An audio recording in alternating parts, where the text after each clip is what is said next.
سورۃ البقرہ آیت نمبر 286۔ اعوذ باللہ من الشیطان الرجیم،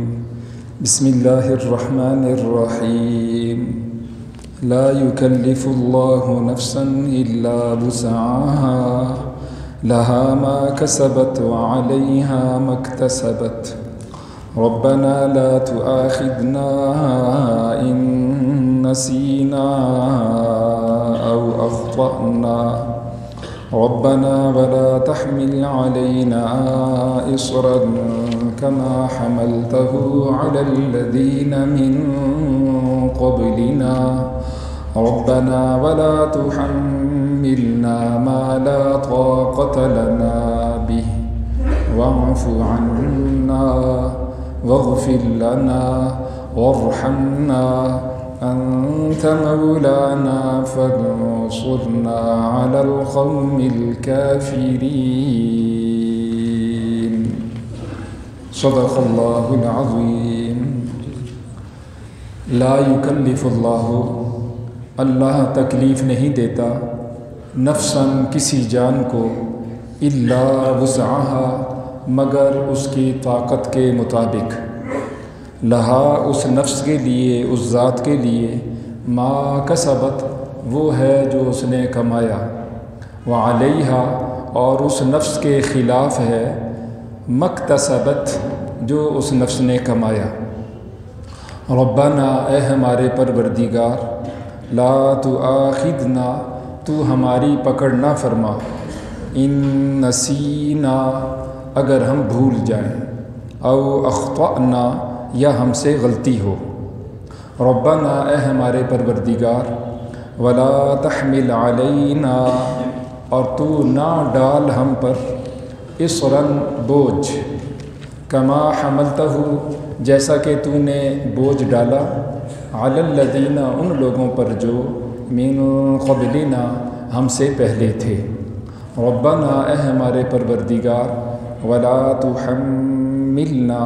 اور تو ہم سے نہ اٹھوا، ما لا طاقت لنا بھی جس کی ہم طاقت نہیں رکھتے، واعف عنا اور تو ہم سے درگزر فرما، واغفر لنا اور تو ہمیں معاف فرما، وارحمنا اور تو ہم پر رحم فرما، انت مولانا تو ہی ہمارا معبود ہے، فانصرنا پس تو ہماری مدد فرما، علی القوم الکافرین کافر قوم کے مقابلے میں۔ یہ سورہ بقرہ کی آخری آیت کریمہ ہے۔ سورہ بقرہ کی آخری آیت کریمہ اور اس سے پہلی والی آیت کریمہ، یہ دو آیات کریمہ، ان کی احادیث مبارکہ میں بڑی فضیلت ہے۔ چند ایک فضیلتیں عرض کرتا ہوں تاکہ ہمیں ان آیتوں کے یاد کرنے کا اور ان آیتوں کے معنی و تفسیر کا ذوق شوق پیدا ہو جائے۔ حضرت سیدنا عبداللہ ابن عباس رضی اللہ تعالیٰ عنہما راوی ہیں،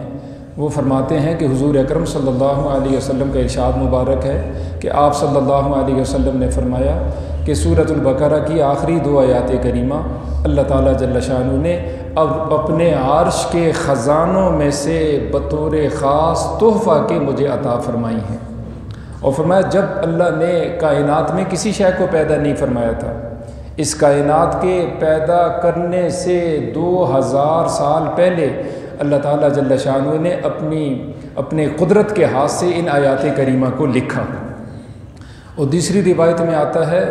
مستدرک حاکم کی روایت ہے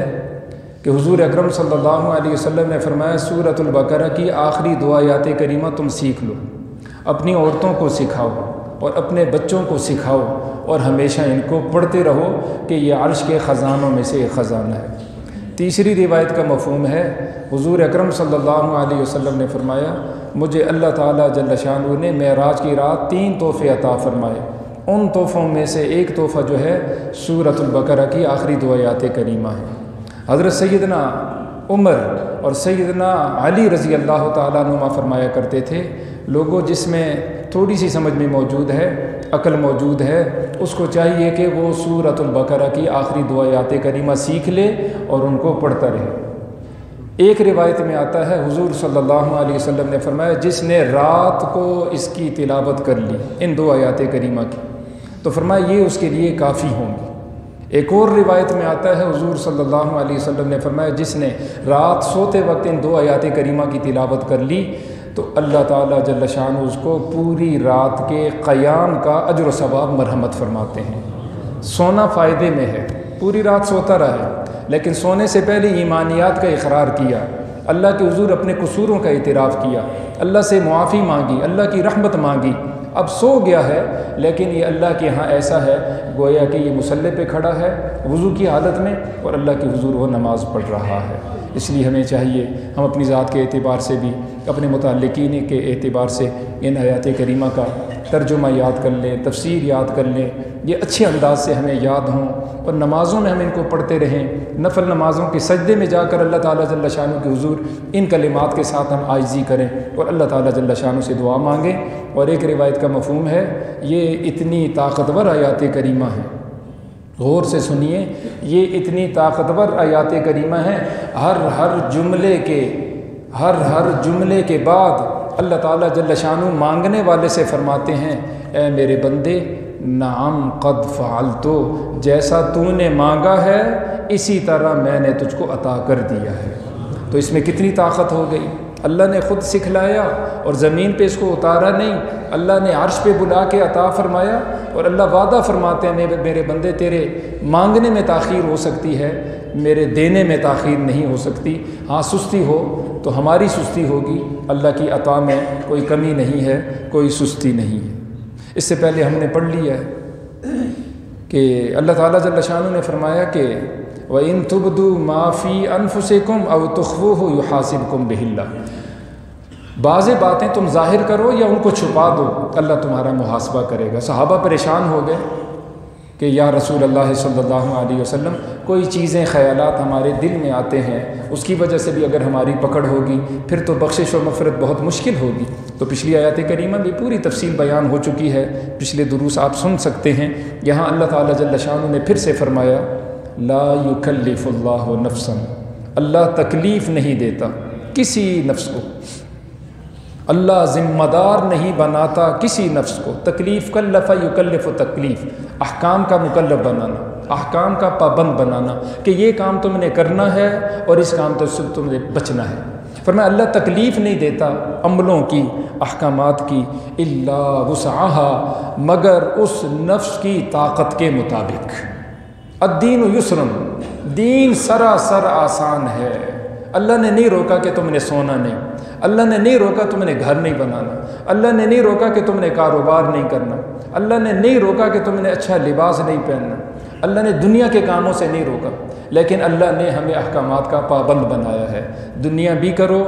آخرت کے عمل بھی کرو، جب آخرت کی بات ہو تو تم آخرت کو دنیا پر ترجیح دو، دنیا کو ترجیح نہ دو، اور یہ کرنے کے کام ہے کرو، یہ بچنے کے کام ہے ان سے بچ جاؤ۔ بشروا ولا تنفروا، حضور صلی اللہ علیہ وسلم نے سب امت والوں کو، مجھے آپ کو سب کو حکم دیے، صرف علماء کو نہیں، سب کو۔ بشروا، تم خوشخبریاں سناؤ، ولا تنفروا، نفرت نہ دلاؤ، یسروا ولا تعسروا، تم آسان کر کے پیش کرو، مشکل کر کے پیش نہ کرو۔ نماز کے بارے میں مثلا حضور صلی اللہ علیہ وسلم کا ارشاد مبارک ہے صلی قائما، صحت مند ہے کھڑا ہو کر نماز پڑھ، فَإِن لَمْ تَسْتَطِعْ فَصَلِّ قَاعِدًا، کھڑا نہیں ہو سکتا بیٹھ کے نماز پڑھ، فَإِن لَمْ تَسْتَطِعْ فَصَلِّ عَلَىٰ جَنْبٍ أَوْ كَمَا قَالَ عَلَيْهِ الصَّلَاةُ وَالسَّلَامُ، اگر اتنا بھی نہیں تو پہلو کے بل لیٹ کے اللہ تعالیٰ جل شانہ کی عبادت کر، تو نماز پڑھ۔ تو حضر میں ہے روزہ رکھ، تو سفر میں ہے تیرے لیے اجازت ہے تو روزہ نہ رکھ، تو بیمار ہے روزہ تجھے نقصان دیتا ہے نہیں رکھ سکتا، تو زیادہ بوڑھا ہے تو تیرے لیے اجازت ہے تو روزہ نہ رکھ، تو صحت مند ہے لیکن تجھ سے سستی ہوئی اور تو نے حج نہ کیا، آج تو کمزور ہو چکا ہے، تیری صحت تیرے ساتھ وفا نہیں کرتی، تو اللہ نے اجازت دی ہے، پیسہ تیرا ہوگا، تیری طرف سے کوئی دوسرا آدمی جا کے حج بدل کر سکتا ہے، زندگی میں تو نہ کر سکا، تیرے لیے لازم ہے، ضروری ہے کہ تو اس حج کرنے کی تو وصیت کر، تیری طرف سے ایک حج کرنے والا حج بدل کرے تب بھی اللہ قبول فرمائے گا۔ زکوٰۃ رہ گئی 2 سال کی 4 سال کی، اللہ نے آسان فرمائی، اب دے دے، تو صبح کا بھولا ہوا شام کو واپس آ جانے والا، اس کو بھولا ہوا نہیں کہتے، تو 3 سال کی زکوٰۃ اکٹھی دے دے، تیری کوئی پکڑ نہیں۔ تو اللہ نے دین میں آسانی رکھی ہے۔ اللہ تعالیٰ جل شانہ فرماتے ہیں لہا ما کسبت، اس نفس کے فائدے کے لیے جو کچھ اس نے کمایا ہے۔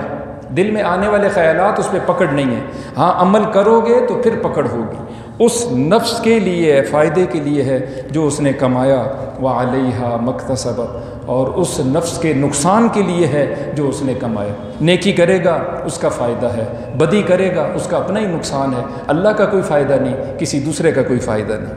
پھر چند دعائیں سکھلائی ہیں اللہ تعالیٰ جل شانہ نے، ربنا، اے ہمارے پروردگار۔ اس میں بہت عاجزی ہے، ہم کچھ نہ تھے، تو نے وجود دیا، ہماری آنکھیں نہ تھی، تو نے آنکھوں کی بینائی دی، کان نہ تھے یا اللہ تو نے کان دیے، کانوں کی سنوائی دی، زبان نہ تھی اور یہ بول نہ سکتی تھی، اچھا تو نے بولنے کی قوت دی، سوچ ہماری بڑی کمزور تھی، پھر یہ طاقتور ہو گئی، جسم کمزور تھا یا اللہ تو نے قوت دے دی، تو نے طاقت دے دی، میرے پاس کچھ نہ تھا، تو نے مجھے نواز دیا۔ تو اے ہمارے پروردگار، تو پالنہار اسی کو کہا جاتا ہے۔ لا تؤاخذنا، تو ہماری پکڑ نہ فرما، تو ہماری گرفت نہ فرما۔ دنیا کی بات ہے اور آخرت کی بات ہے، دونوں جہانوں میں یا اللہ ہماری پکڑ نہ فرما۔ ان نسینا، اگر ہم بھول جائیں، او اخطأنا، یا ہم سے غلطی ہو جائے۔ یہاں دو لفظ ہیں، ایک بھول اور دوسرا غلطی۔ بھول یہ ہے کہ سرے سے وہ کام یاد ہی نہیں رہا، بالکل ذہن سے وہ بات ہی نکل گئی۔ مثلا نماز ہے، نماز فرض تھی، اسے یاد ہی نہیں کہ نماز میں نے پڑھنی تھی، تو حدیث پاک میں آتا ہے من نام عن صلاۃ او نسیھا فلیصلیھا اذا ذکرھا فإن ذلک وقتھا، او کما قال علیہ الصلوۃ والسلام۔ جو نماز سے سو گیا، یعنی سویا رہا، نماز قضا ہو گئی، پتہ ہی نہیں چلا اس کو، یا وہ نماز کو سرے سے بھول گیا، کسی پریشانی میں، کسی مصروفیت میں، اس کو پتہ ہی نہیں چلا کہ نماز فرض، اس کا وقت ہی نکل گیا۔ حضور صلی اللہ علیہ وسلم نے فرمایا جب اسے نیند سے بیداری ہو اور جب اس کو یاد آ جائے فوراً نماز پڑھ لے، یہی اس کا وقت ہے۔ روزے کے بارے میں اللہ نے آسانی فرمائی، مسلم شریف کی غالباً روایت ہے، من نسی وهو صائم فاکل وشرب، فرمایا جو روزے کی حالت میں تھا، اس نے کھا لیا، پی لیا، بھول کے، بالکل سرے سے یاد ہی نہیں روزہ ہے، کم کھایا، زیادہ کھایا، اللہ تعالیٰ جل شانہ فرماتے ہیں اس کا روزہ نہیں ٹوٹا۔ حضور صلی اللہ علیہ وسلم کا ارشاد مبارک، روزہ نہیں ٹوٹا، انما اطعمہ اللہ وسقاہ، اللہ نے اس کو کھلایا ہے، اللہ نے اس کو پلایا ہے، جو خیال آ جائے کھانا پینا چھوڑ دے، منہ صاف کر لے، روزہ ٹوٹا نہیں۔ تو یہ بھول کی بات ہے۔ اور خطا کیا ہے، غلطی کیا ہے؟ بھول میں کوئی ارادہ ہی نہیں، اور جو غلطی ہے، غلطی میں کسی اور کام کا ارادہ ہے لیکن کام دوسرا ہو جاتا ہے۔ مثلا ایک آدمی نے ہاتھ اٹھایا کسی کام کے لیے، وہ دوسرے کی آنکھ میں لگ گیا، یہ غلطی ہے، یہ کچھ اور کام کرنا چاہ رہا تھا، اختیار سے اس نے اس کو تکلیف نہیں دی، کسی اور کام کے لیے ہاتھ اٹھایا اور یہ آنکھ اس کی آنکھ میں جا لگا۔ فائر کیا کسی پرندے کے شکار کے لیے، جانور کے شکار کے لیے، یا ویسے شکار، اس نے فائر کیا اور وہ کسی انسان کو جا لگا، یہ غلطی ہے۔ روزے کی حالت میں تھا، منہ میں اس کو یاد ہے میرا روزہ ہے، پانی ڈالا اور پانی نیچے چلا گیا، یہ غلطی ہے۔ اسی طرح گاڑی چلا رہا ہے اور کوئی ارادہ نہیں میں کسی کو ٹکر ماروں، کسی گاڑی کو، کسی انسان کو جان کا مال کا نقصان کروں، اور وہ گاڑی کسی کو لگ گئی، یہ سب غلطی کی شکلیں، کرنا کچھ چاہ رہا تھا، ہو گیا ہے کچھ۔ تو دنیا کے اعتبار سے یہ جو نسیان ہے، نسیان کی دنیا میں بھی پکڑ نہیں، آخرت میں بھی پکڑ نہیں، لیکن جو بھول کی یعنی کوئی پکڑ نہیں، نسیان کا معنی بھول، اور جو غلطی ہے دنیا میں اس پہ جرمانہ ہوگا، آخرت میں کوئی گرفت نہیں، یہ یاد رکھیں۔ دنیا میں کیا ہے؟ جرمانہ ہے، آخرت میں کوئی پکڑ نہیں۔ ایکسیڈنٹ ہوا ہے، اس کی غلطی کی وجہ سے جان بوجھ کے نہیں، زمان اس پہ پڑے گا، تاوان اس پہ پڑے گا۔ کسی بندے کو وہ فائر کسی اور طرف کر رہا تھا اور کوئی بندہ اس سے غلطی سے قتل ہو گیا ہے تو اس کو اس کی دیت دینی پڑے گی، اس کو راضی کرنا ہوگا اللہ ازل کے آس۔ اور حدیث پاک کا مفہوم ہے، حضور صلی اللہ علیہ وسلم نے فرمایا ان اللہ رفع عن امتی، ان اللہ عز وجل رفع عن امتی الخطأ والنسیان وما استکرہوا علیہ، او کما قال علیہ الصلوۃ والسلام۔ میں 3 گناہوں کو اللہ تعالیٰ جل شانہ نے میری امت سے معاف فرما دی ہے۔ ایک تو غلطی جس کا بیان ابھی گزرا،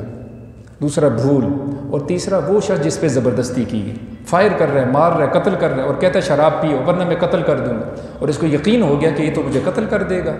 تو وہ اس کے لیے گنجائش ہے کہ وہ پی سکتا ہے، اس پہ اس کی پکڑ نہیں، گرفت نہیں۔ تو بہرحال ان تین چیزوں میں سے ایک بھول ہے اور دوسرا خطا ہے۔ فرمایا اللہ کے حضور یوں دعا کرو، اگر ہم بھول جائیں، ہم سے غلطی ہو جائے، یا اللہ تو ہمیں معاف فرما۔ دوسری دعا پھر دوبارہ، ربنا اے ہمارے پروردگار، ولا تحمل علینا، تو نہ ڈال ہم پر، اصرا بوجھ، کما حملتہ، جیسا کہ تو نے بوجھ ڈالا، علی الذین، ان لوگوں پر، من قبلنا، جو ہم سے پہلے گزرے ہیں۔ امتوں میں سے بعض امتیں ایسی چوتھائی مال فرض کرنا لازم تھا، امتوں میں سے بعض امتیں ایسی ہمیشہ روزہ، امتوں میں سے بعض امتیں ایسی کہ قتل کے بدلے میں صرف قتل ہے، دیت نہیں ہے، معافی نہیں ہے، بس قتل ہوا تم سے تو قتل کے بدلے میں صرف قتل ہے۔ امتوں میں سے بعض امتیں غلطی ہوئی، صبح کو دروازے پہ لکھا ہے یہ زانی ہے، یہ قاتل ہے، یہ شرابی ہے۔ امتوں میں سے بعض امتیں کپڑے پہ ناپاکی لگ گئی، دھونے سے پاک نہیں ہوگا، پانی سے پاک نہیں ہوگا، اس کو کاٹنا پڑے گا، پھینکنا پڑے گا، اس طرح کے مشکل احکامات بھی تھے۔ تو اللہ کے حضور دعا کی، یا اللہ اس طرح کے مشکل احکامات ہمارے اوپر نہ ڈال، ربنا اے ہمارے پروردگار، ولا تحملنا، ہم سے نہ اٹھوا، ما لا طاقت لنا به، وہ بوجھ جس کی ہم طاقت نہیں رکھتے۔ ان بوجھوں سے مراد علماء فرماتے ہیں دنیا کے مصائب ہیں، دنیا کی تکالیف،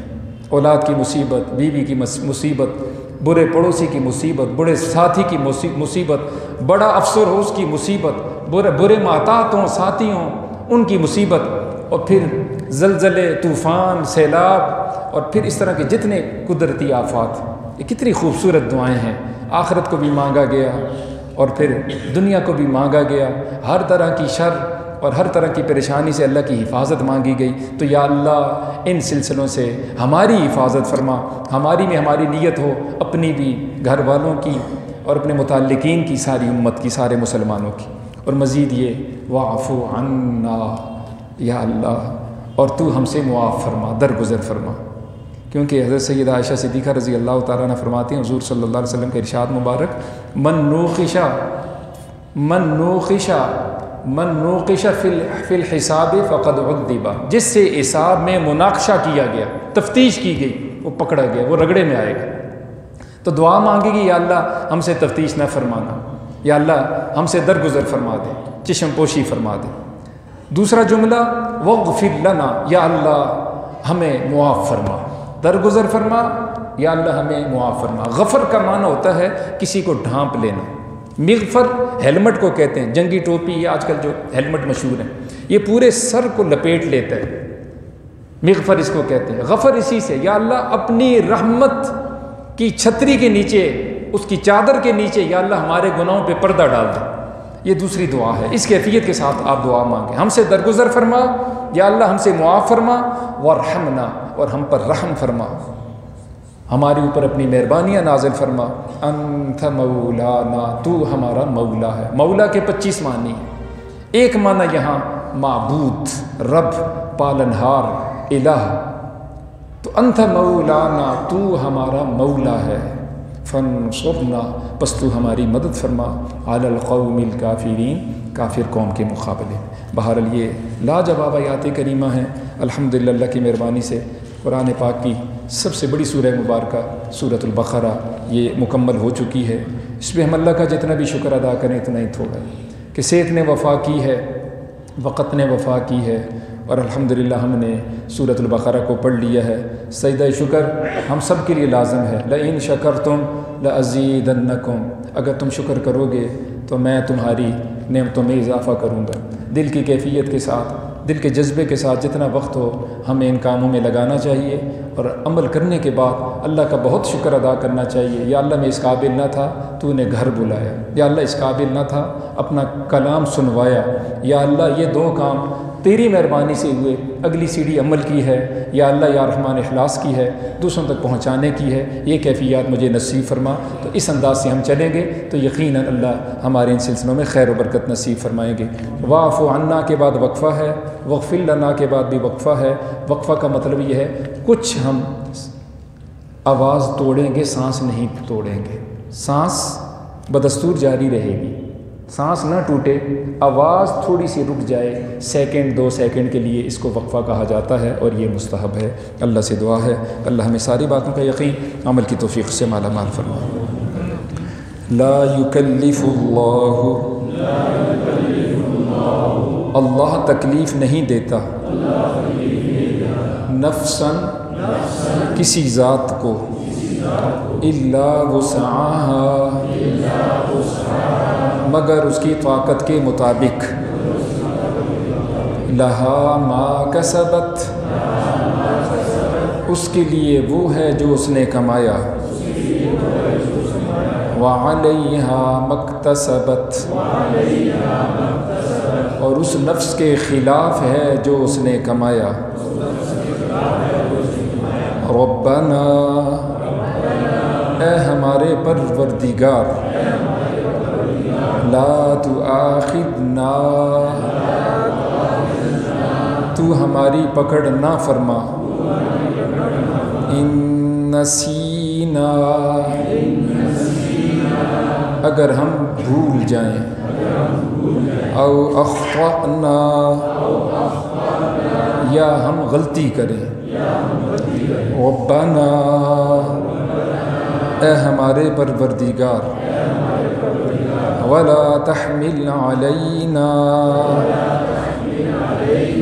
اور تو ہم پر نہ ڈال، اصرا بوجھ، کما حملتہ جیسا کہ تو نے وہ بوجھ ڈالا، علی الذین من قبلنا ان لوگوں پر جو ہم سے پہلے گزرے ہیں۔ ربنا اے ہمارے پروردگار، ولا تحملنا اور تو ہم سے نہ اٹھوا، ما لا طاقت لنا به جس کی ہم طاقت نہیں رکھتے، واعف عنا اور ہم سے درگزر فرما، واغفر لنا اور ہماری بخشش فرما، وارحمنا اور ہم پر رحم فرما، انت مولانا تو ہمارا معبود ہے، فانصرنا بس تو ہماری مدد فرما، علی القوم الکافرین کافر قوم کے مقابلے میں۔ یا رب لک الحمد کما